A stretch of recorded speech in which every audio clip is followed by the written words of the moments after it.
It is time for an emergency Salt City Hoops podcast. Why? Because what the hell? Everybody thought that the Utah Jazz were going to have a passive little trade deadline. Maybe they'd use their trade exceptions to generate a second round pick. Maybe they'd offload some veterans to create more minutes for Cody Williams and Bryce Sensabaugh. That's what everyone thought. And then out of nowhere, no rumors, no warning, no nothing. The Jazz are involved in a major 8-player trade, a trade that I think, and we'll talk about this over the next, 45 minutes to an hour with Mark Pereira, I think signals that the Utah Jazz are changing gears, that the rebuild is not necessarily over, but that the Jazz know what they want to accomplish in the medium term, and that they're going to take steps to that end. And we're going to talk about that trade and what else might follow, and exceptions and nerd stuff and stats and X's and O's, because this is the Salt City Hoops podcast, and that's the type of stuff we do for the Salt City Hoops podcast.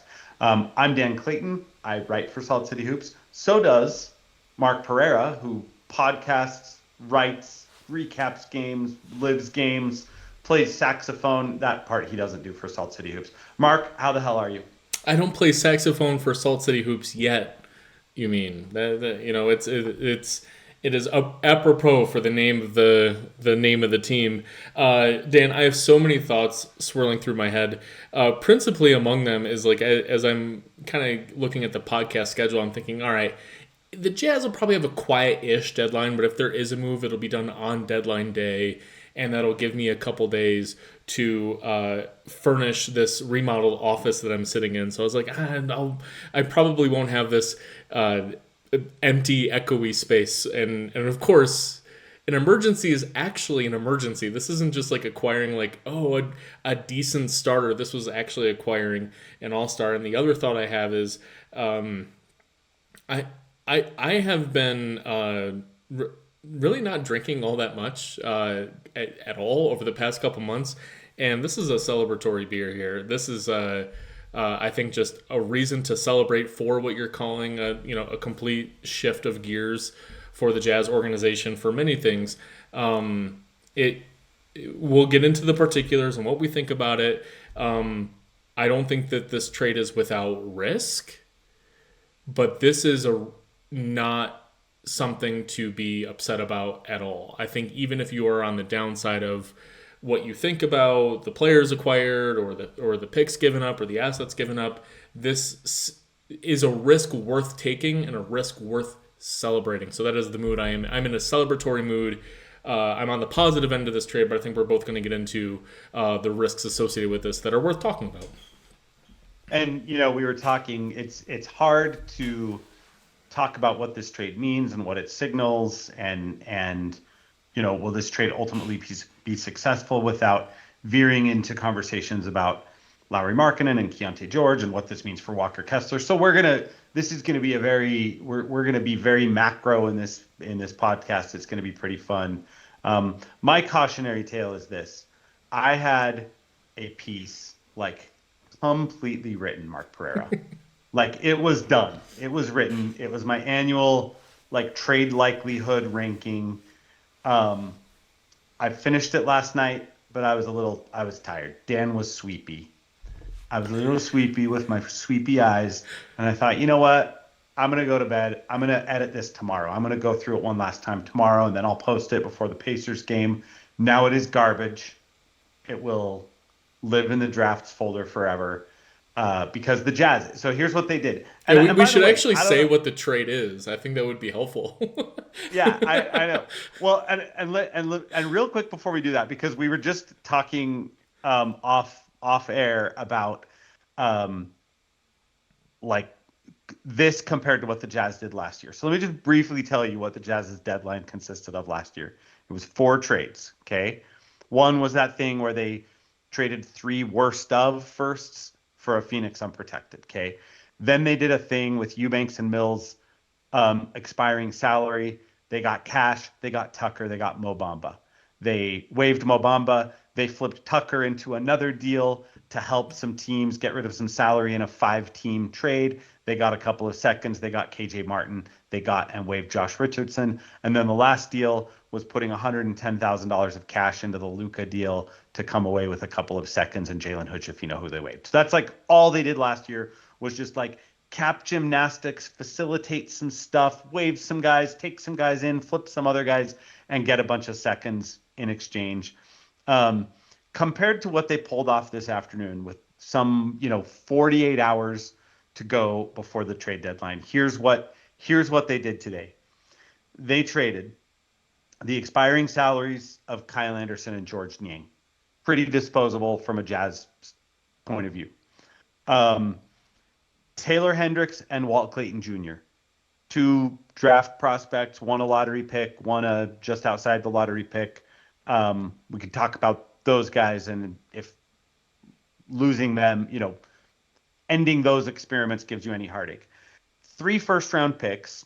One of them had a chance to be medium good. The other 2 were never really going to be good.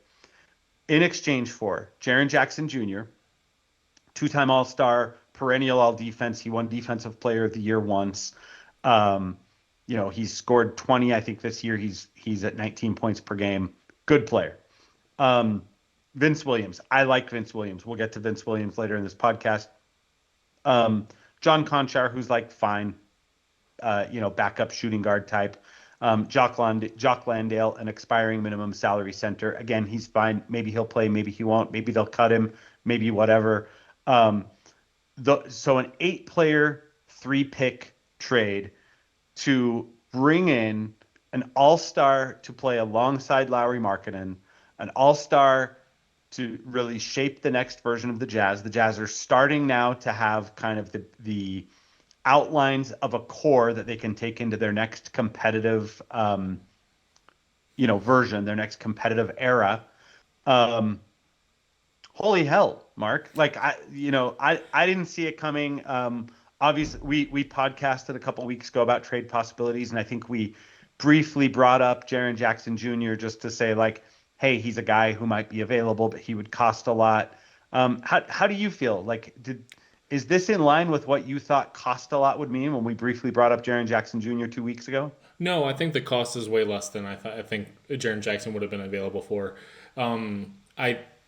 I've been very loud in my proclamations. I want to take a little pat on the back here for saying that Utah was a stealth buyer at the deadline as a way to use their cap space going into the summer. I don't think free agents are just going to choose Utah, and I thought it was more likely to happen in the summer that Utah would make a trade to bring in that to fill those salaries. But Utah was absolutely going to be sniffing around good players at this trade deadline, knowing that they could just fake a bunch of injuries and rest days and still keep that top 8 protected pick.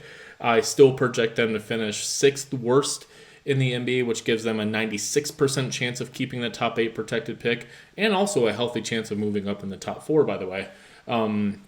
There's a chance they could slide to 7th, which would be a little scary, and an outside chance of sliding down to 8th, which would be mighty scary. But if they slide down to 8th, there would be a 60% chance of keeping that pick. I just want to point that out as far as like, okay, what is the status of the current pick? I think that everyone's like, freaking out about that a little bit. So I think where we should go with this is like, it's first of all, I'm excited, but we should. You can break down the analysis of this in I think 4 steps. One is, who is Jaren Jackson Jr.? Like, what does he do on the court, and how does he fit with Utah's current roster?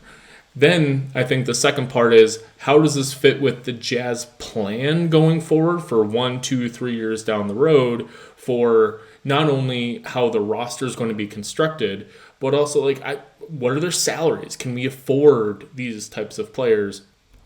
And the third part, which maybe we talk about sooner than the other 2, is the value. Was this a good trade? I think perhaps that's the first question, is, was this a good trade? And that's kind of what the question you were asking me, as far as like, what did I initially think of this? And I do think it was positive, but like analyzing at a micro level each of those picks that you mentioned, and Jaren Jackson Jr.'s quality as a player. And I think the fourth part of this which is much, much smaller, is actually taking a look at all the smaller pieces around it. Who is Vince Williams? What do we think of Taylor Hendricks and Walt Clayton? As young as those players are, they are ancillary pieces to this. Memphis is trading Jaren Jackson Jr. for the 2031 unprotected Phoenix pick and stuff. Right? It is like the prize of the trade is the 2031 unprotected Phoenix pick. The stuff could turn out to be capital S stuff. It's not saying that they're useless, but the prize of this is not Walt Clayton or Taylor Hendricks. So I think that is worth talking about as a fourth piece of this. So with all that said, I want to start with the value here. And when you said like, hey, did you think Jaren Jackson Jr. could be had for this? I decidedly no. And I think you have to look at the specific first-round picks. I've seen it thrown around people who are denigrating this trade as the Jazz actually traded 6 first-round picks for Jaren Jackson Jr. And I think that is incredibly disingenuous, and it makes me frustrated to see that, because that consolidation trade that you were hinting, that you said happened last year, was the Jazz traded 3 very, very, very bad first-round picks. It was the worst of Utah, Cleveland, Minnesota in 3 separate years. The worst of those 3 picks. So mid to late 20s in all likelihood. Maybe it would be a pick in the low 20s, like the 20th best pick, in 3 separate years. So you're trading the 25th, 25th, and 25th pick for an unprotected pick for a team that is currently mediocre. They're having a nice season this year. They're mediocre constructed and has no path to success because they don't control their draft pick for the next 5 years. That 2031 Phoenix pick is a really, really, really premium asset. I actually think because Phoenix doesn't have their pick, it incentivizes them to continue to try to be good, but don't tell Memphis that. They just don't have any avenues to get better because they don't have their own draft picks, if you know what I mean. So trading those 3 picks for that 1 Phoenix pick, let's not say we traded 3 first-round picks as part of this. We traded for 1 premium asset. Then the other 2 picks you mentioned, I actually think it's debatable which of the 2 picks that you mentioned is likely to be worthless. I know from reading you and talking to you that you think that 2027 Lakers top 4 protected pick is quite useless. And because they have Luka Doncic, they're the LA Lakers with new owners who are not cheap like the Buss family. They have new, willing to spend owners. And so that pick likely is going to be poor, but Luka's not the healthiest guy in the world. LeBron won't be there. I mean, unless he plays until he's 44 years old, which we'll see. They're likely to keep Austin Reeves and building around them. So that's a mid-tier 2027 pick. And now the best of the 2027 picks of Utah, Minnesota, and Cleveland, the best of those picks, which if Utah is now buying in, and Minnesota they have Anthony Edwards, they look to try to keep being positive. Cleveland just made a odd trade for James Harden. That's a separate conversation and a separate podcast. But they have obviously Donovan Mitchell in a salary structure that they're going to try to be good next year. This is just next year. So that's 2 middle of the first round and a premium first round pick and some okay flotsam. And Walt Clayton's better than flotsam. Well, that's for Jaren Jackson Jr. I thought it would require 2 premium assets, and instead Utah just gave up 1 and a couple A assets.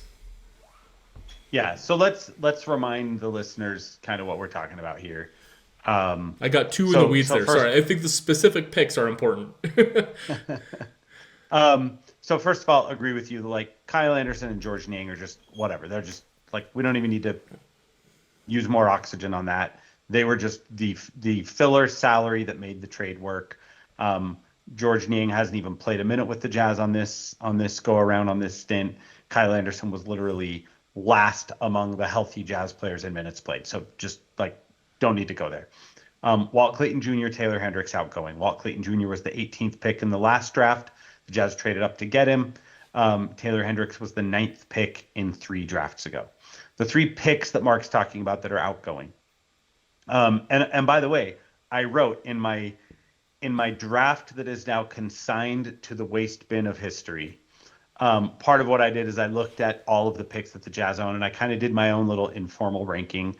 And I think, yeah, that Phoenix. So one of the picks that is outgoing in this trade is a 2031 unprotected Phoenix pick that the Jazz got by taking three picks that'll surely be in the 20s and packaging them together, and it helped Phoenix kind of unlock some possibilities because of the Stepien rule, which prevents teams from trading out all of their picks in consecutive years. It immediately allowed Phoenix to trade for Mark Williams.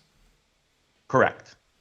So, so that's a good pick. And to your point, Mark, about like that is not three picks rolled into one. That is by itself. That was taking three not good assets and turning them into one premium asset. And without this one premium asset, I don't know that the deal gets done. I think that is the Or best any deal pick for that another moves. even if you have your own opinions on Jaren Jackson Jr., that is a premium asset that the Jazz didn't have, and it was worth it. It's worth having a premium asset so you can make moves like this, even if you don't like the player itself. It might wind up being the best single draft asset in terms of today's value. Like, I'm not talking about what it will yield 5 years from now, but in terms of like today's value draft assets that move on this trade deadline, it might be up there. I think without that asset, it's likely that Memphis is just like, I don't know, there's not enough here. We're going to keep talking, and maybe we'll see what happens by Thursday. So that pick is a good pick. It's a good pick because Devin Booker will turn 34 that year that pick comes due. By the way, Devin Booker and no other current Sun is actually under contract through that season. So we could be talking about a completely different set of Phoenix Suns in the 2030-2031 season. For all those reasons, far out unprotected picks are one of the most valuable things you can own, especially from a team that doesn't always just like get free agents. The Jazz also traded the best of next summers, not this coming summers, but 2027, when the Jazz have already told us that they wanted to start being good. And we didn't know how good. We didn't know they were going to get Jaren Jackson Jr. But even before this trade, we could have imagined that Utah, Cleveland, Minnesota best of pick in 2027 was probably going to be a late lottery pick at best. In fact, I kind of had it ranked as a late lottery pick because it's just, unless you go out and get a Jaren Jackson Jr., it's really tough in the NBA to go from, 20 something wins to 40 something wins. And then the other pick that they gave up in this trade, which is a conditional Lakers pick, also in 2027. The Lakers should still be good next year. Not like so good that it's going to be the 30th pick in the draft, but they're going to be a playoff team next year. And that is a conditional pick. I think conditional picks have less trade value because, again, if you're a team that's trying to acquire picks so that you can unstepien yourself, getting a conditional pick doesn't actually help you. So I think it's a pick with less trade value. I think it's a pick that will probably yield a player in the 20s. I don't have any heartburn over giving away that Lakers pick. So I think in terms of what the Jazz gave up in value today, it goes the Phoenix pick, then probably the Jazz's own pick next year with swap right, best of Utah, Cleveland, Minnesota. Then maybe I'd go Walt Clayton Jr. Then maybe I'd go Taylor Hendricks. Then I'd go Lakers pick in terms of the You think the Lakers pick is that low? I also have a lower opinion on Taylor Hendricks than most. You're shocking me with that ranking, but I think the fact that we're two people who agree with each other too much, but the fact that two of us can disagree at the ranking of your third through sixth assets there means that they should all roughly be ranked the same. Yeah, you could talk me into Phoenix pick, best of Jazz, Minnesota, Cleveland, Walt, the Lakers pick, and then Taylor. I don't feel that strongly about it. I just think Taylor Taylor's a recent top 10 pick. People understand that he still hasn't played 82 games as a professional. People understand why. People understand that the injury really effed with his trajectory. And I think somewhere out there probably would be there'd be a GM that would like want to second draft him enough that they'd give you like a bad but guaranteed first round, like the pick the Jazz got for Royce O'Neal, which turned into Bryce Sensabaugh, by the way.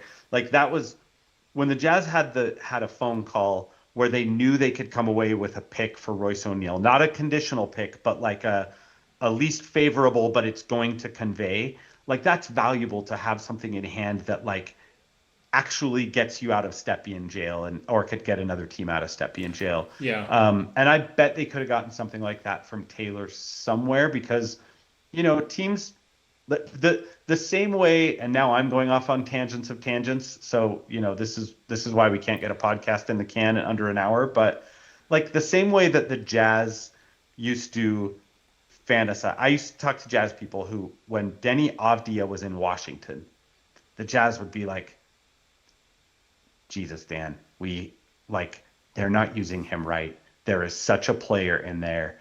We would love to get our hands on Denny Avdia.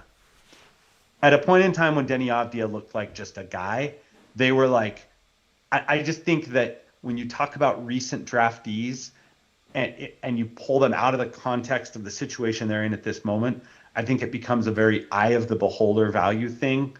But again, now I'm like 3 minutes into explaining why I put Taylor Hendricks above the Lakers pick, and I don't care that deeply. Let's put a pin on Taylor Hendricks and Walt Clayton, because I think it's worth talking to Jazz fans about why we're losing guys that I think this is true for Jazz. It's true for all fan bases, but I think as Jazz fans, we get rightfully attached to the guys we draft. We want to see those guys win for us. we want to see them succeed. So I think it's worth definitely coming back to what we think of Walt Clayton and Taylor Hendricks in a vacuum. Would I trade the Lakers pick, which is likely to be the 23rd pick next year, for Taylor Hendricks? I think that's actually a fun debate that's not worth discussing now. But I see your point, yeah. So the value is, I think it's fair value that slightly benefits Utah. My completely unscientific result of that is that I'm seeing 100% of Memphis-aligned people furious about this trade, and I'm seeing Jazz fans be about 60 to 75% against this trade. And I'm not seeing that. So we travel in different circles, but either way, it's going to be less than 100%, right? So yeah. Everyone in Memphis thinks that this is a bad deal for Memphis, and they should have just held on to him. Whether you see 30, 50, 60, 10%, it's less than 100. So I see like just kind of canvassing the sample size of people, right, which are not going to be NBA general managers, to be clear, but the fact that Memphis seems universally like they just had to dump Jaren Jackson Jr. They feel like this was a give up instead of a fair asset trade, makes me feel like that the Jazz made a fair deal that benefits them, and it's worth talking about. Well, who is Jaren Jackson Jr.? Is this actually going to bring Utah a significant step forward, or is this just going to be a problematic trade? Yeah, I mean, it should always sting a little bit what you have to give up to get an all-star caliber player. Like, you don't get all-star caliber players without sending out something that makes you go, I'd really rather not give this up. And that's with the way notable the NBA exceptions works. within the past calendar year.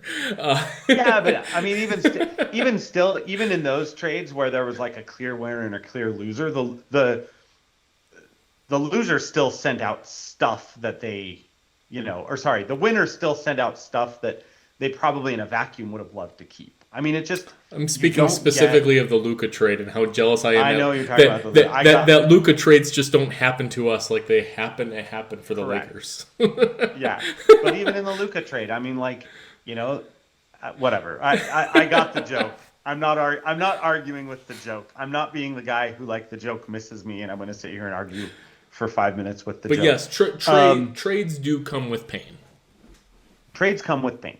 Now, back to my Taylor Hendricks thing. When I ranked the Keontae George is in his own. Keontae George is in a different tier now. Walker Kessler's in his own little category because he's in a very unique situation. When I ranked the other 6 young projects in terms of trade likelihood and who I thought the Jazz would be most to least likely to want to, willing to move on from at this stage, I had Hendricks last. So I'm not sitting here arguing with you that I think Taylor Hendricks is like crazy valuable. I'm just saying that there are teams that like second draft opportunities, and he is, he has a lot of raw talent that so far has not turned into really anything in the NBA other than like for 10-game stretches. But yeah, I think the Jazz probably were fine putting him in this deal. I think the Jazz probably would have preferred not to put Walt Clayton Jr. in the deal. I think they like Walt Clayton Jr. a lot. But also, and we'll get to this, they also got another guard back who I think similarly represents like a guy who could actually play minutes for a contending version of the Jazz at guard. And at some point, you can't have like 7 point guards under 25 on your roster. So, they gave up some things that probably they were like, oh, shoot, do we have to do this to get the deal done? And at the end of the day, it got you a freaking all-star. So you live with it at some level. And not a fake all-star. And I think it's always fun for a team's PR to say, like, we got an all-star, right? And even a guy like Lowry Markkanen can be derisively said, like, oh, he's an all-star. The fact that Lowry brought himself back into obvious all-star contention this year makes his one all-star game appearance look legitimate. And sometimes when a guy makes one all-star team, even if it was well-deserved, if it's just one all-star game without it ever even being in contention for other all-star consideration, it feels fake and not real. Jaren Jackson Jr. is a real all-star. Like a bona fide is going to be in contention for the all-star game every year. He is in contention to win Defensive Player of the Year every year going forward for the next 5 years. He is, as much as we're all Rudy Gobert fans here, as much as I screamed about Marcus Smart winning Defensive Player of the Year because I think that front court players are more valuable to defense than backcourt players typically. Yes, Marcus Smart can defend up to players bigger than him and whatever. Jaren Jackson Jr. is one of those special defenders that makes you go, oh, he's better than Rudy. Like he does more to drive versatile winning on defense than a guy like Rudy Gobert does. Like that's a Defensive Player of the Year that I'm like, all right, that guy's a little bit better than Rudy a lot. and so he's that level of defender right now. And you look at Jackson's entire NBA career, which is not that long because he's only 26, but he has a healthy amount of sample behind him. I think it's also unfair to look at his current year and say, well, this is who he is. Jaren Jackson is having a down year, and this is who he is. That situation in Memphis is so effed right now. They have a coach that no one seems to really like, that they have a point guard who no one seems to enjoy playing with, or if they like playing with him, he doesn't seem to want to be there. Everything is just, it drags everyone's effort down by like 10%. Like, does anyone actually want to play? And we've seen Jaren Jackson Jr. giving 100, 110%, give a crap effort all the time. This is a player who I'm going to believe what he did for the 4 seasons prior rather than what he's doing right now for a Memphis team that does not seem to care and is probably going to tank. And on top of that, we're talking about his down year like it's some kind of travesty. His quote-unquote down year is 19 points, 6 rebounds, a block and a half per game, 36% from 3 on 5 attempts. It's not like he's just occasionally letting one fly. He's doing a lot of things really well. I think you're right. I agree with everything you just said. for each of the last 3 seasons, his rim defense percentage, so the percentage he's allowing opponents to shoot when he's the defender at the rim, is between 54 and 56%. That is elite. 4 seasons ago, the year he won Defensive Player of the Year, it was 47%, which is like, what the hell even is that? It feels like a typo. Like Rudy Gobert never got that good. Like Victor Wembanyama hasn't been that good. So he's an unreal defender who also at his peak. I like to talk about guys in terms of a 3-year peak. Jaren Jackson Jr., quote unquote, down year aside, is still in the midst of his 3-year peak. Like 2 seasons ago, last season and this season are statistically his 3 best seasons as a pro. And those 3 seasons combined are 22, 6, and 2 counting stats, a block and a half, over a steal a game, 35% from 3. Like, this is a good player. This is not and by the way, that's just like counting stats, to say nothing of the fact that this guy is perennially all defense. He is every year he is going to be one of the best 10 defenders in the NBA. And he's 26 and he's locked up for long term, maybe at a dollar figure that is like, gives us a little pause, and we'll get into that too. But like 26 years old, under contract, crazy good on both ends of the floor.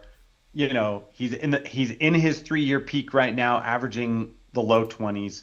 I to anyone who's not excited about, like, we'll get into cap sheets and whatever, but from anyone who's just not excited about the basketball idea of deploying this guy on a team with one all-star already and some emerging stars and some possible future stars and whatever, like, this is pretty cool. This is pretty cool to get a player of this caliber and like give up some stuff that, yeah, you're like, oh shit, like Walt Clayton might turn into something. The Phoenix pick might turn into something. Sucks to have to give that stuff away. But the Jazz got a real two-way player, a bona fide star. Maybe he's closer to like a top 40 player in the NBA on a macro level than he is to top 15. Okay, that's fine. Like a top 40 player is still really freaking good and really freaking hard to get if you're the Utah Jazz. So what I am trying to find, and I was looking it up earlier, and I feel like these stats are not correct, but I think they are. I don't watch a lot of college basketball. Michigan State was actually my team growing up for no reason. Again, I'm in Western New York. I should be a Syracuse fan. I'm not. I'm sorry. For some reason, I just loved the Tom Izzo Michigan State Spartans, and then when I went to college, I became an unabashed University of Buffalo Mid-American Conference fan. So I lost my Michigan State allegiance a long, long time ago, so I knew nothing about Jaren Jackson Jr. going into the draft. Do you remember Jaren Jackson Jr. playing Utah in the summer league, his rookie year? Not really. No. So what I recall is that Jaren Jackson Jr. was a forward. He had some lankiness. He was going to be a good defender, and he didn't really have a whole lot of range. If he did so in college, please correct me in the comments or wherever. I just don't know. But he was a 40% 3-point shooter in college, by the way. Okay, so you can correct me. You don't have to relate it to but only on fewer than 3 attempts per game. Yeah, so. It was like, okay, he's just going to be like a forward center type. And then I'm watching him against Utah in the summer league, and he's just bombing away from 3 against Utah in the Salt Lake City Summer League. And I was like, oh my God, this guy is going to be a problem. And I'm looking, and I think this is an accurate box score. It says he only went 2 of 4 from 3. He had 2 blocks in that game.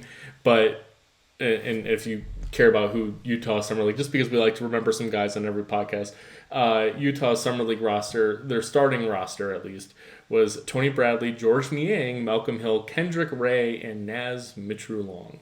If you want to remember some guys. Those are some names. George Niang in our trade today, by the way. And it's a player worth... He's a real all-star, as I mentioned before. And I think a lot of the head tilts from a lot of Jazz fans are like, well, he doesn't fit with Lauri Markkanen and Walker Kessler. Ace Bailey's at the 2 guard, and I think we already saw it at the beginning of this year. The Jazz started this year with Lowry Markkanen, Kyle Filipowski, and Walker Kessler as your starting front court. They are absolutely willing to buy in on two things.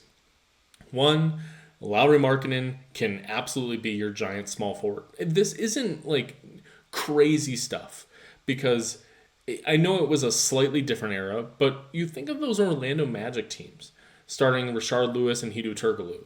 Like those were like both Hedo and Rashard Lewis are massive players. They're not quite 7-footers like Lowry and Jaren Jackson Jr., who I think Jaren Jackson Jr. is like 6'10" or something like that.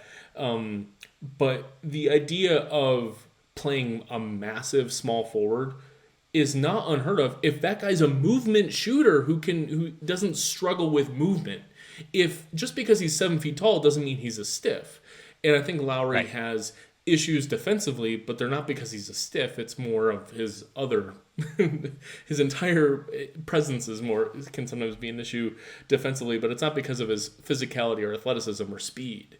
Maybe lateral foot speed, but he does all these cuts and everything offensively that he can absolutely play the three. And so, okay, Jaren Jackson Jr. with Walker Kessler.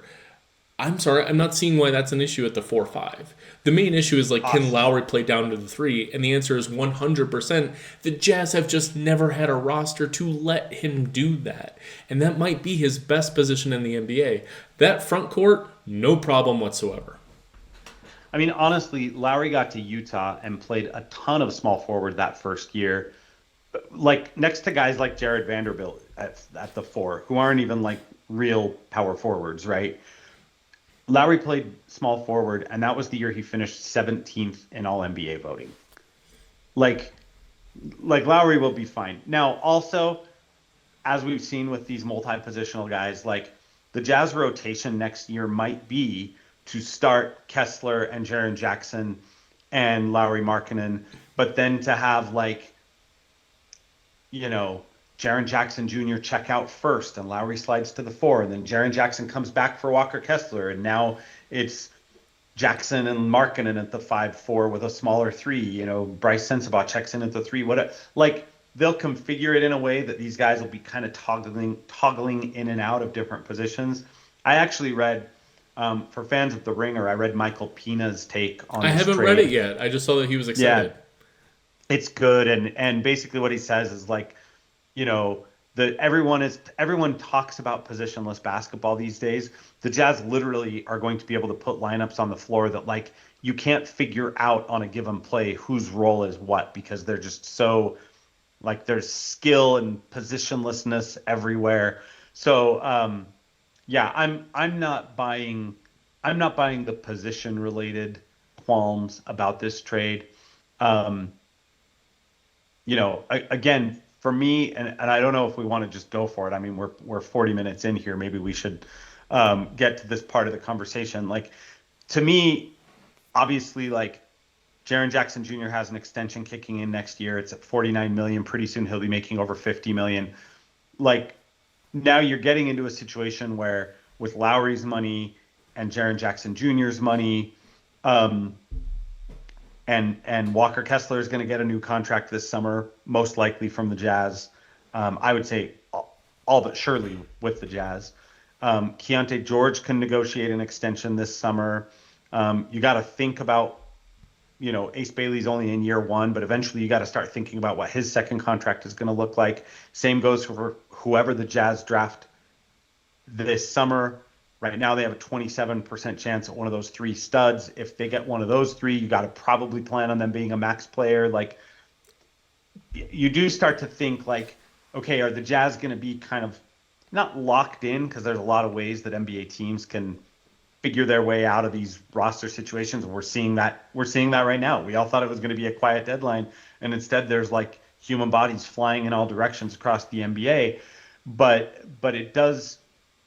The question for me, and when we talk about this trade in 10 years and in 20 years and in 30 years, when we look back at this trade, it'll largely be a function of will this core prove to have been good enough to be the group that you kind of commit to and say, hey, for the next 5 years, like we can make moves around the margin, but this is basically our the next core we're going to try to do this with. Well, I think it's worth being specific and putting some specific numbers on it, and both adding specific numbers, but for good radio for the listener, being a little bit dense about being a little rough around the edges. So Lowry and Jaren Jackson Jr. are both $50 million a year players. I think it is entirely fair to tilt your head a little bit and say there's a lot of players in the NBA making $50 million a year, and they're all like bona fide top 15 guys.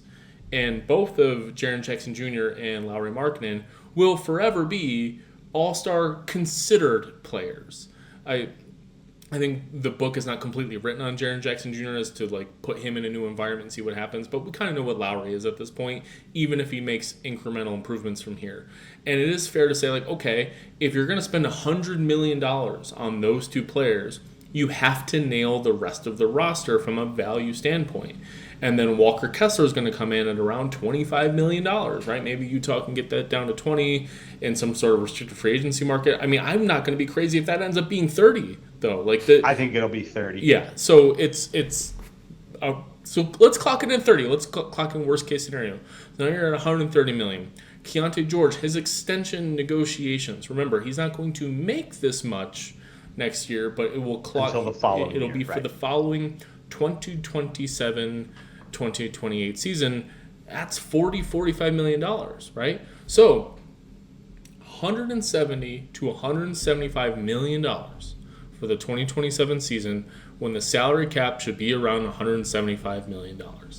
Now, the salary and cap, to be clear, you're saying it'll be 40 to 45 for Keontae George if both sides agree that he's a max player.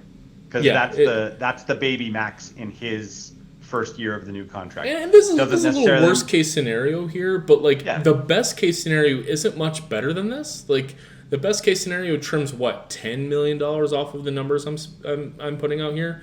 So let's call it $170 million for 4 players.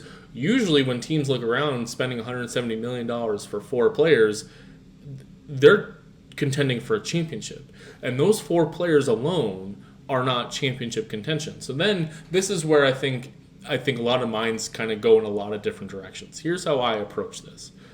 This is not counting Ace Bailey, by the way, who will be making $12 million as a 3rd or 4th year player.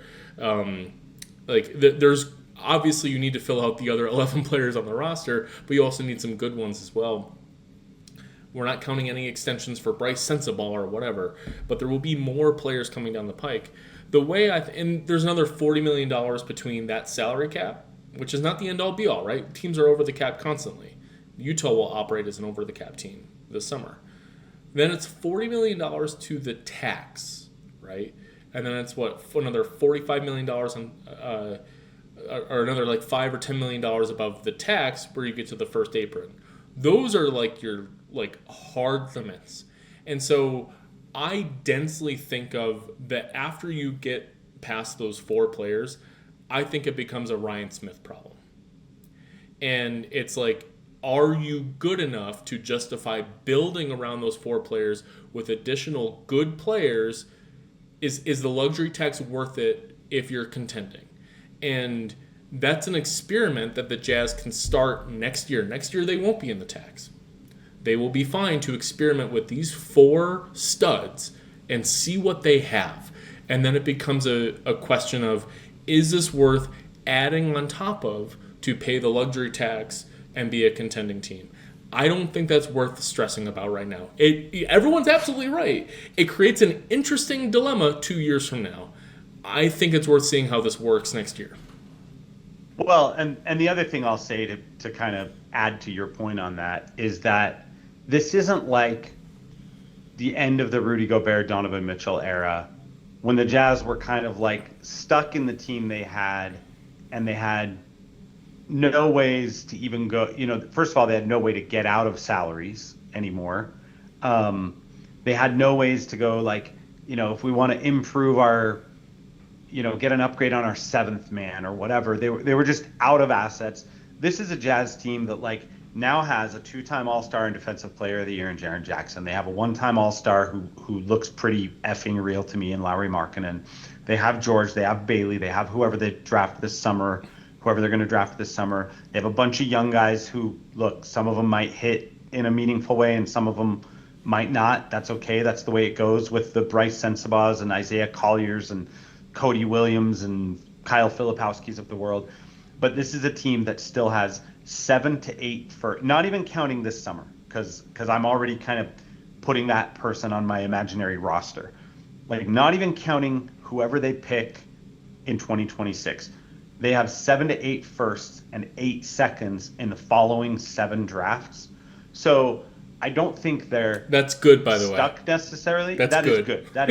That means that you already have kind of a base you can start to contend from, but you still have ways to get creative if you're like, oh man, we're 2 years into like trying to contend with this group, and we realize now that we need to turn Bryce Sensabaugh into like someone that's 20% better than Bryce Sensabaugh, or maybe they need to like upgrade Keontae George, or maybe they start to go at that point like, maybe at some point they make a decision between Lauri Markkanen and Jaren Jackson Jr. Maybe Ace Bailey does. Like, there are a lot of ways this could go, but my point is they have tools. So I don't think this is a team that's going to feel stuck anytime in the next half decade.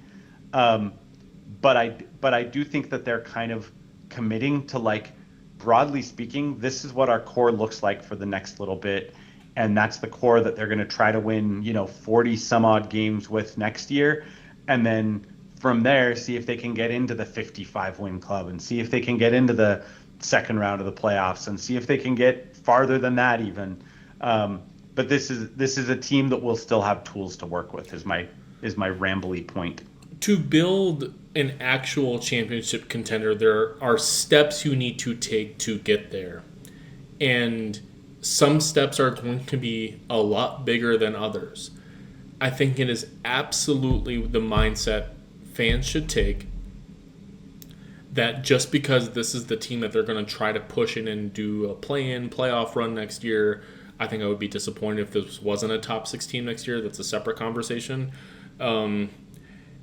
That's step one. If the team was devoid of draft picks, I would be scared. Like, oh, this is a treadmill mediocrity coming. But if they win 43 games next year and they say this didn't have the effect on court that we thought, they can turn these salaries into different, better players going forward. I will also freely acknowledge that they could then turn around and be like, this push wasn't what we needed. We needed to kind of take a different direction. They have modularity after this. This is not the team for the next 6 years. They're not locked in here. This is, let's see what happens with this amazing group this year or next year. And then we'll get into next summer and see if this is something worth building on. Not, well, this is it. This is your Rudy and Dunn. This is your Darren Williams and Carlos Boozer and Mehmet Okur. This is and Andre Kirilenko. This is a team that we're going to continue modulating and building upon. And this is just a massive big step that we weren't expecting. So I think our brain defaults to, okay, the Jazz are done. This is it. And I don't even think they're done this deadline. No, yeah, totally. I think they're more or less. I think this move kind of. When I say they're committed now to kind of what their core identity is going to be, I mean at like the tippy top of the roster. Yeah. Like, they didn't do this trade to go out and shop Lauri Markkanen. They went out and did this trade because they want to give Lauri Markkanen and Jaren Jackson a chance to lead the next great version of the Jazz. But there are so many ways that they could continue to build the roster around that. Key looks like a fringe all-star right now. There have been guys at Key's age who had a season like Key's and then just kind of went back to being like, oh yeah, you're just kind of like a volume scoring guard who's like 6'4" or smaller and doesn't play a lot of defense. And so now you're Anthony Simons and you're back to averaging 13 points coming off of Boston's bench and eventually getting, used in a deal to go get Vooch, because Anthony Simons was also traded today. And he's kind of my like go-to cautionary. We shouldn't get too far ahead of ourselves at thinking that Keontae George is God's gift to point guarddom, because there have been other guys in that kind of situation. There was another point. Oh, I remember the point I was going to make, because you told me to make this point. The other thing is, the way the Jazz engineered this deal, they actually still have a semi-sizable chunk of the Collins TPE left, or they could have it left. I haven't seen exactly how the Jazz have structured this deal, but they could. They confirmed your presumptions, by the way. Oh, they did. Okay. Yeah. They meaning like the internet people who, like the sourced people, the Keith Smiths and yes, Yossi's Keith Smith is exactly who I'm thinking of. Okay, so the 4 outgoing salaries that the Jazz sent, those 4 salaries are enough to ladder up to Jaren Jackson Jr.'s salary, which means the Jazz just needed to find exceptions that they could stick the other 3, Conchar, Williams, and Landale, into. And the Jazz had other exceptions that were still hanging around from a PJ Tucker deal and from a Patty Mills deal, where they could fit Landale and Williams. So the only guy they kind of had to like carve out of a bigger exception, carve out room for out of a bigger exception, was John Conchar, and he came out of the Collins trade exception. But that still leaves $12.2 million of the Collins exception, plus the Jazz will operate with the mid-level exception next year, which is slated to be somewhere around $15.5 million. Plus they have like extended salary matching rules because they're not an apron team yet. Like there are so many, plus they have those picks I mentioned. Like there are so many ways for the Jazz to continue to improve the roster once they get to kick the tires on this new version and go, oh, okay, well, this aspect is working out like we thought, but like, geez, we need a little bit more out of this roster spot for this combination to work. And I fully expect they'll do that. So Flip and Cody Williams have been disappointing this year. I think Cody Williams has come on nice. My most recent podcast was praising Cody Williams as I see him as a connector on many teams as who can connect, but still disappointing for his draft pedigree and perhaps what I hoped he would become. Anyways, Flip and Cody Williams are not currently rotation players on a quality team. And right. with the exception and the mid-level exception, the John Collins trade exception and the mid-level exception that the Jazz will have available to them this summer, I feel like the Jazz are poised to add 2 quality free agent players to their team. The Jazz have absolutely struggled to acquire stars via free agency. No one is disputing this. The Jazz have not historically struggled at adding players in that tier of like, look, we have a role for you and we have money for you. Come play here. Now, the past 10 years is very checkered history of those players actually playing well. But it doesn't mean that the Jazz will not be out of the running in acquiring those players. So this is suddenly looking like a roster punching really hard next year. And the other quality point I want to make before we perhaps get into some parting words for Walt Clayton and Taylor Hendricks and some incoming words for Vince Williams and John Conchar and less so Jack Landale, which I really want to get to as well.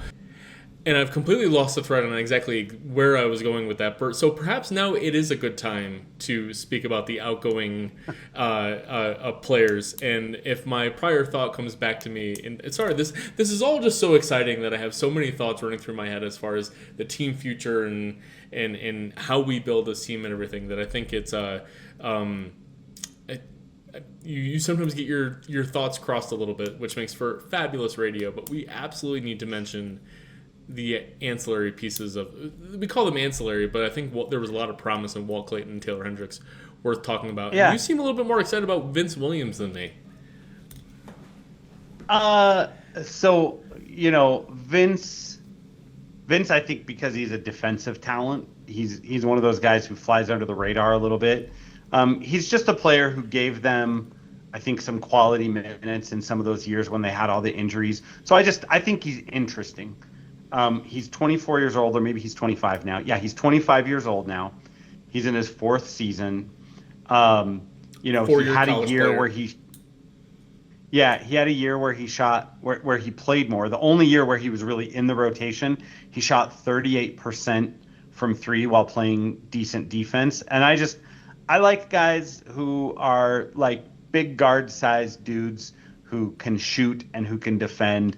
I'm not necessarily saying I think he's, going to take Isaiah Collier's rotation spot away. I'm just saying I think that there's a basketball player there that the Grizzlies kind of used to some success and then stopped using.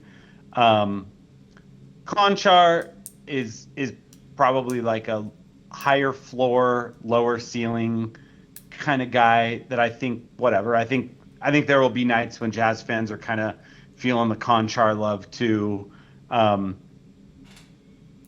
Landale, he's a negative salary for Memphis because he's owed $6 million next year as well, and he hasn't exactly earned his $6 million this year. So they were kind of thinking like Konchar would be a throw-in on as a way for Memphis to clear off a small bit of money off of their books, but that won't hurt Utah next year at all. He'll be a DNP useful bench piece for Utah next year.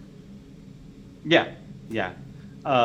Actually, he's having his best year. I mean, only in 400 and something minutes, but he's getting to the lane more and finishing more. So he's not just a spot up shooter anymore, which is good because outside of one good shooting year, he kind of didn't. Like if you think he's Luke Kennard, he is not.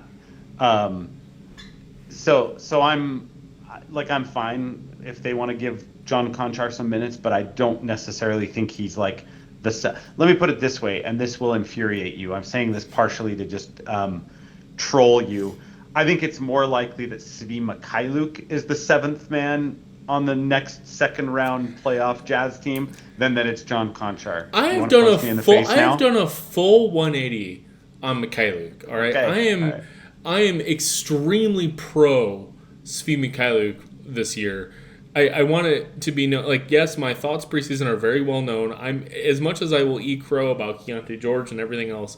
I'm eating crow about Svi Mykhailiuk because he is not just a brainless gunner. Like he's really, really playing within the flow of the offense this year and driving connectivity, which is really important to me when you're going to be a 7th, 8th man. So no, I have no problem with Svi anymore. I am. Let it be known in the Jaren Jackson Jr. Trade Blockbuster podcast that I have no problem with Sviatoslav Mykhailiuk.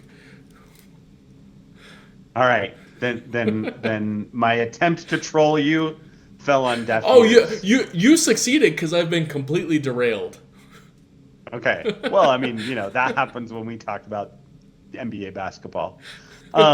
So anyway, and then you said you had Jock Landale thoughts, or maybe that was just you saying you wanted to make sure we got to the incoming players. I'm like, to me, Jock Landale is about as like you could get me excited about Drew Eubanks about as easily as you. I mean, he's fine. Well, we do fulfill the Australian quota on the team that we've lagged for a little bit. Look, he's an expiring minimum contract. I do not expect him to be re-signed with Utah. It would just be another minimum contract. But notable for this year, I think everyone worried about the tank. Landale's having kind of a decent year as a starting center for Memphis because they've really needed him to start at center quite a bit. With Jaren Jackson Jr. wasn't healthy to start the year.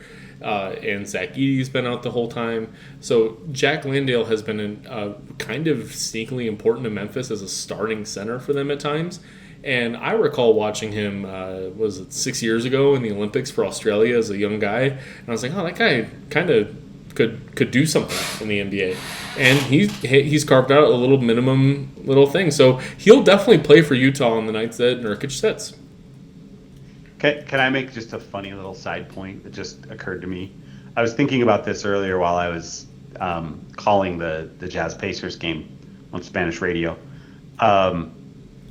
So we know what the Grizzlies got for Desmond Bane. today they got 3 firsts and some stuff for Jaren Jackson Jr.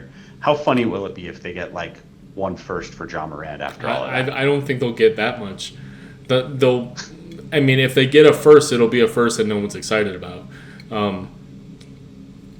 But that is just funny things.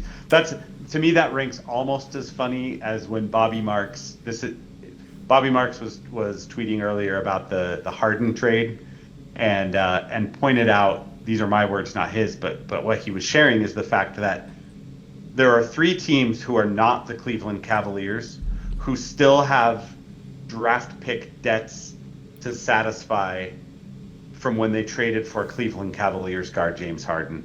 And that's pretty hilarious to me. So a couple of just macro NBA thoughts for people who are still with us after an hour. He's like that. James Harden is like that meme of the Grim Reaper going door to door, just taking all your draft picks. At least this time, all Cleveland had to give up was an all-star point guard and a second-round draft pick. But also I think it's important for Jazz fans to hear our thoughts on the outgoing players.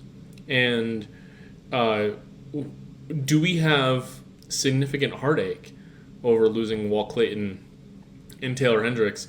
I'm most curious in your thoughts about Walt Clayton because I think Walt Clayton is exactly who I projected him out to be, which was, and we've seen it with Keontae George, and we're seeing a little bit with Isaiah Collier this year, who had 22 assists tonight and 2 turnovers. Completely different players, I know.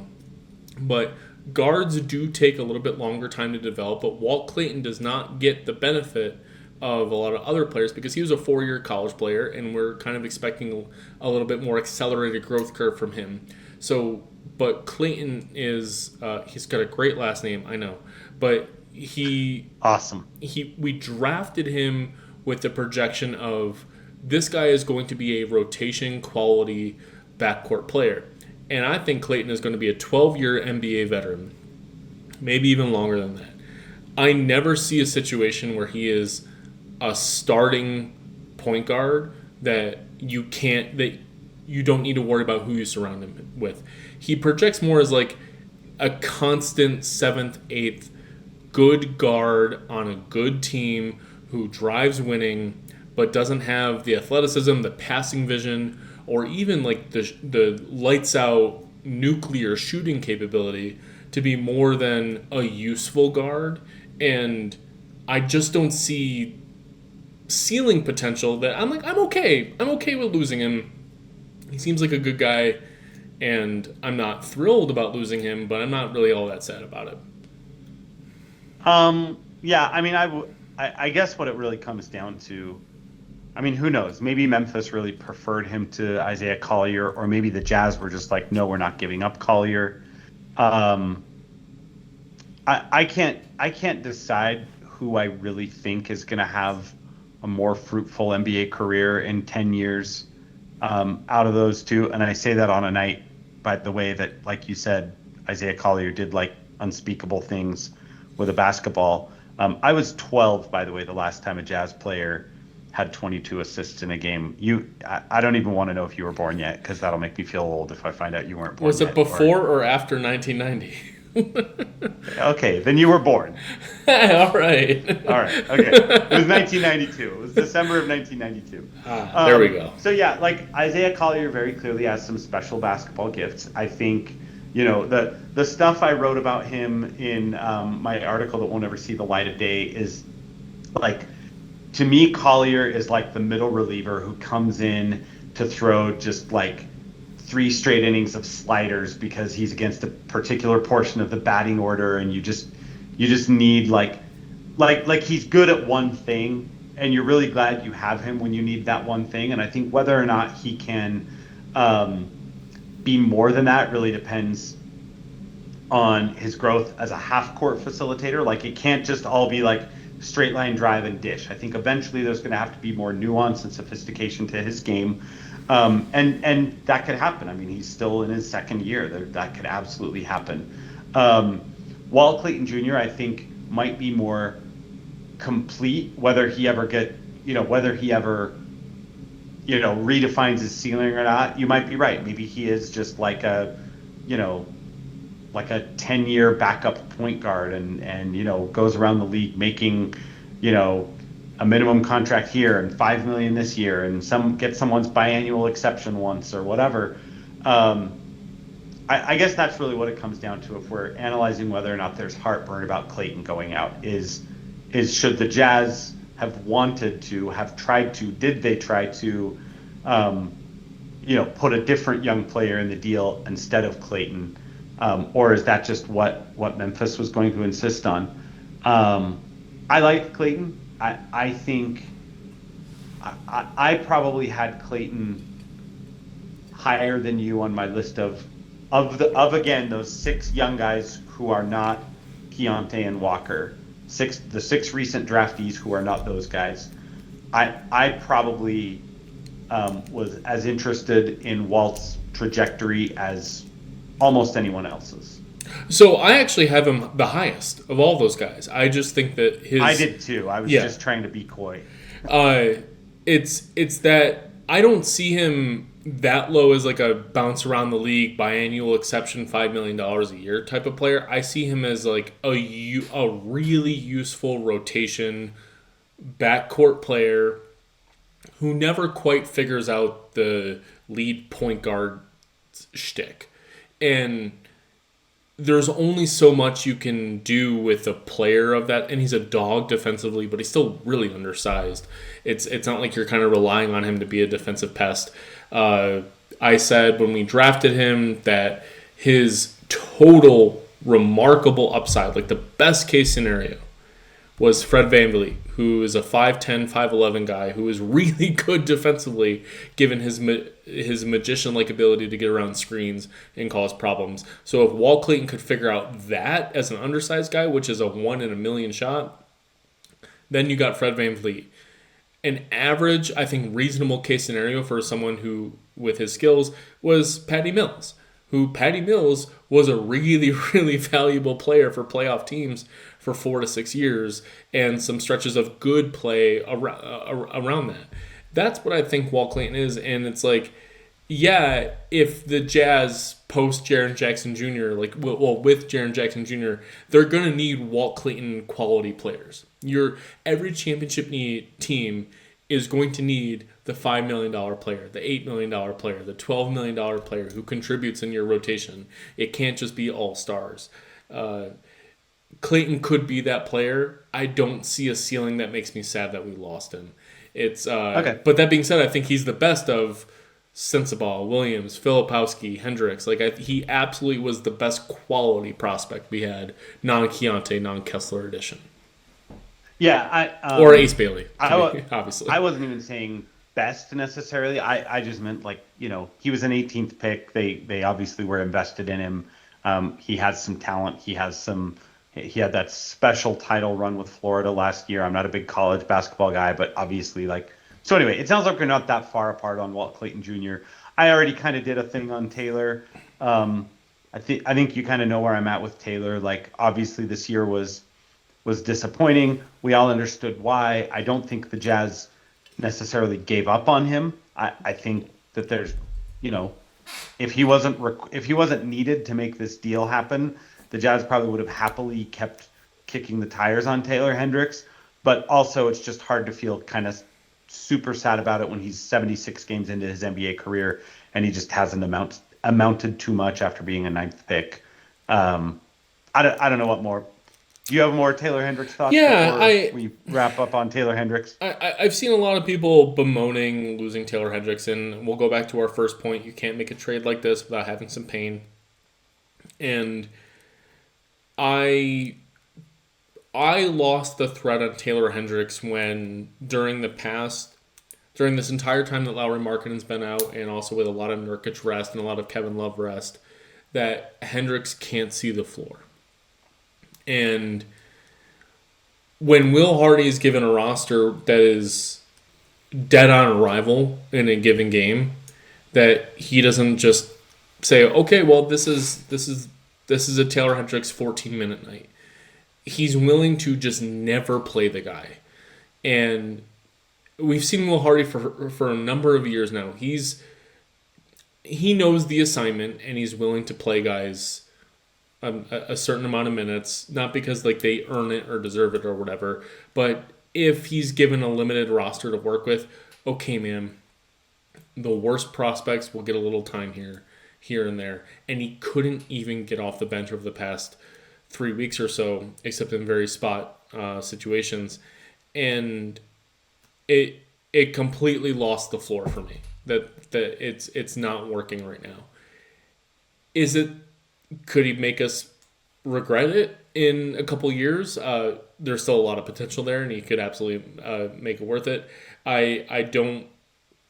At this point, he's salary matching / negative value, and I think that is the hardest pill to swallow for many Jazz fans who again want to see our guys make the playoffs and win, and like we want to see them grow on our team instead of growing for another team and doing great things.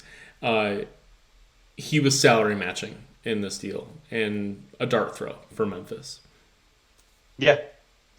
Like I said, he was second draft, and it was always, if any of those 6 got traded, it was always more likely to be, like the Jazz could have done the Ochai Agbaji thing. We talked about this in the last podcast with you and me and Ken.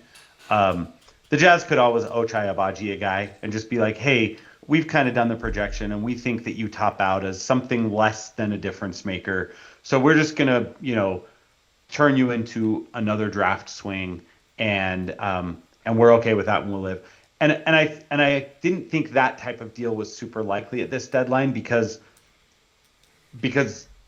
you want to have, if you're just making a deal because whatever, you might want to just keep your powder dry, keep your Walt Claytons and Taylor Hendrickses in case you need them in a Jaren Jackson Jr. deal.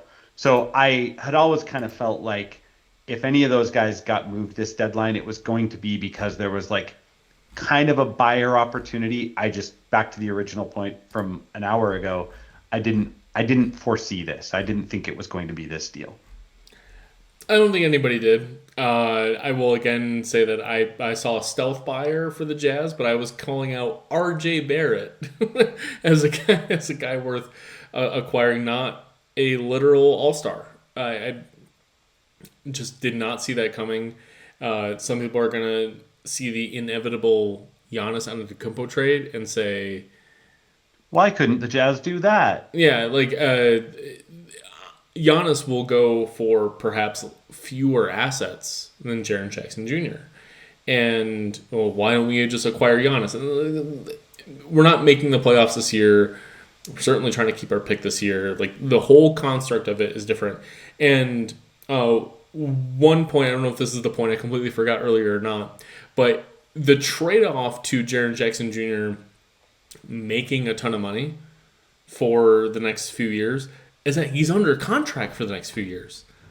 That's another real benefit that the Jazz should really look to, is like, this is not a player who will be a free agent in 2 years. This is a player who is under contract, and the Jazz have a long time to work with him and see like, hey, this is now your second team. This is only your second team in the NBA. You've kind of had an up and down road in Memphis. Let's show you what a productive, normal NBA organization looks like, and see where we can go. So I see the price tag, and it also makes me wince, but I also like that he's under contract for a while. Dan, I'm just thrilled that like this is my overall thought, I think, going into this. We knew the Jazz were absolutely punching the gas pedal as hard as they could going into next year. The writing was on the wall. They were more or less like screaming it to us without saying it outright, was that it's time. It's time to punch the gas pedal next year and do what Portland is doing this year, what Oklahoma City did when they became a 500 team.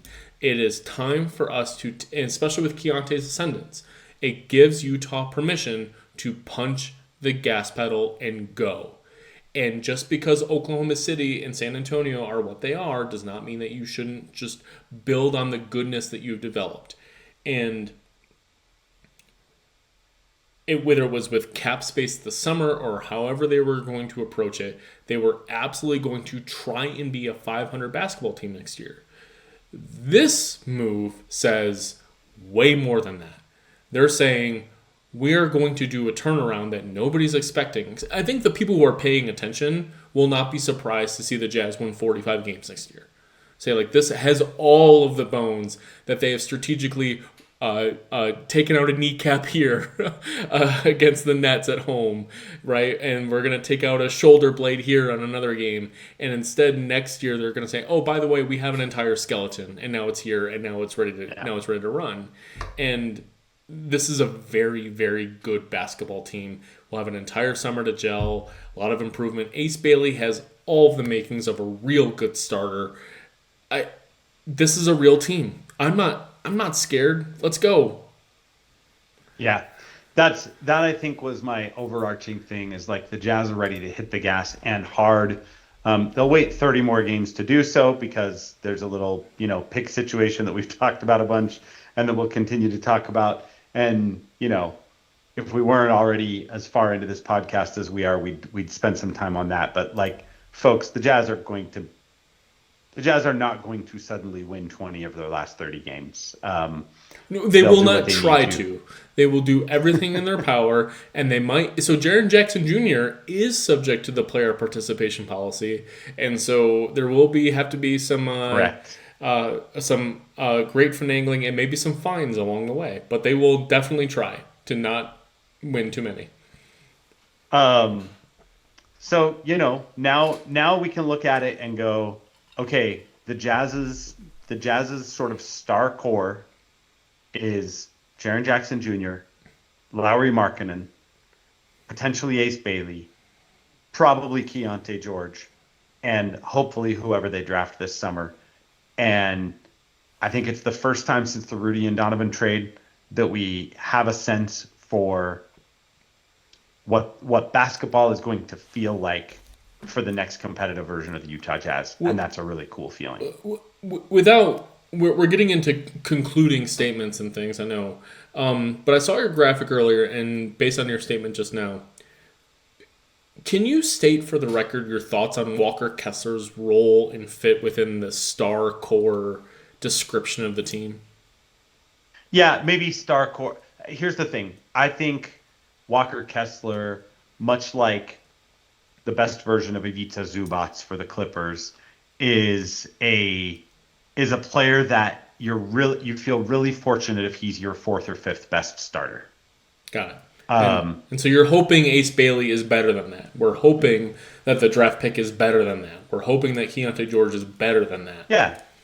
Yeah. And I think if the Jazz are fully optimized with this new kind of structure where Jaren Jackson is playing a lot of 4 and a lot of 5, and Lauri Markkanen is playing a lot of 3 and a lot of 4, there will be some nights where maybe Walker Kessler doesn't close the game because you decide to go quote unquote small, although you're talking about 6'10" and 7 feet if you're closing a game with Lauri and Jaren at the 4 and 5. So that's not really small, but you know what I mean? Like, the Jazz are going to put themselves in a position where they can activate some different configurations. So, I think Walker Kessler is like the big man version of like what Royce O'Neal was to the last version of the Utah Jazz. He's like an important ingredient and your fifth best starter. Royce was honestly probably the 7th best player on those Jazz teams. Not that we need to do like a Royce O'Neal, how good was Royce O'Neal debate. Like, he started, but probably Jordan Clarkson and Joe Ingles were both more important to the Jazz's identity in those last couple of years. And I'm not even drawing that comparison with Walker. I think Walker could be really good. I think a Walker Kessler, Jaren Jackson anchored defense could be like scary hours for teams that are going to try to score in the paint on the Utah Jazz, especially if they start to improve a little bit at point of attack defense. Does that answer the Walker Kessler question? Yeah. I feel like I just rambled for I seconds. I think it's worth elucidating because especially from your voice, because I have seen you exclude Walker Kessler from like the star core description. And it's like I said it earlier, every championship team needs your stars and you need your starters.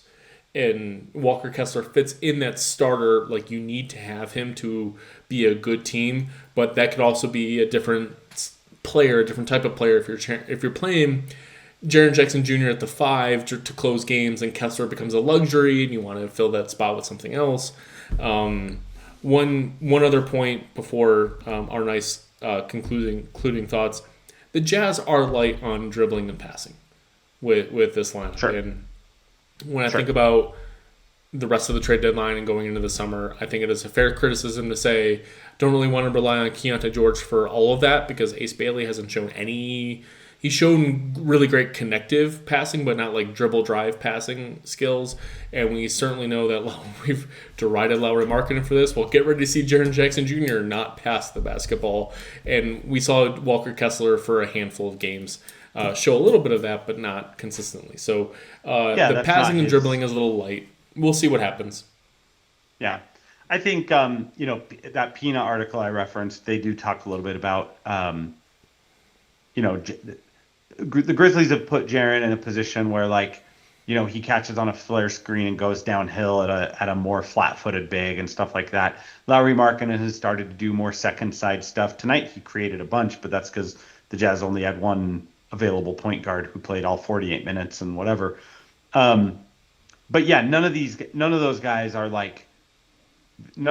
were made in a basketball factory with handling and with handling and passing in mind. So that'll be a thing that they'll have to solve for, either through, development or ancillary pieces around those guys, or maybe that's a question that they solve on draft night this year. We'll see how that shakes out. All right, that's my last thought, and I will remember the thought I forgot 7 days from now.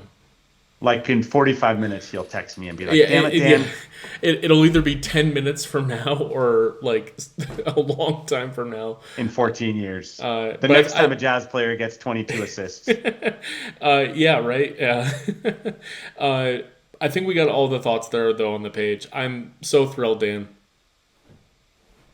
It's fun. The Jazz are going to be relevant again really soon. They're going to be fun. They're going to have a hell of a front court, a developing, interesting back court. That's Mark Pereira over there. Mark, any final, just...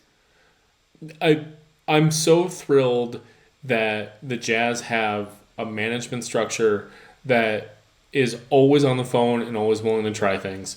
It's been interesting over the past few years that a main criticism of the new Jazz management has been like, when are the Jazz getting better? When are the Jazz getting better?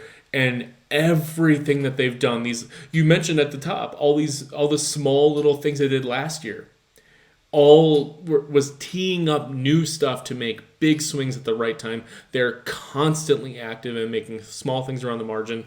We're going to see some more margin moves before the deadline. And if they don't see anything consummated, we know that they're still on the phones making things to try to make this team better.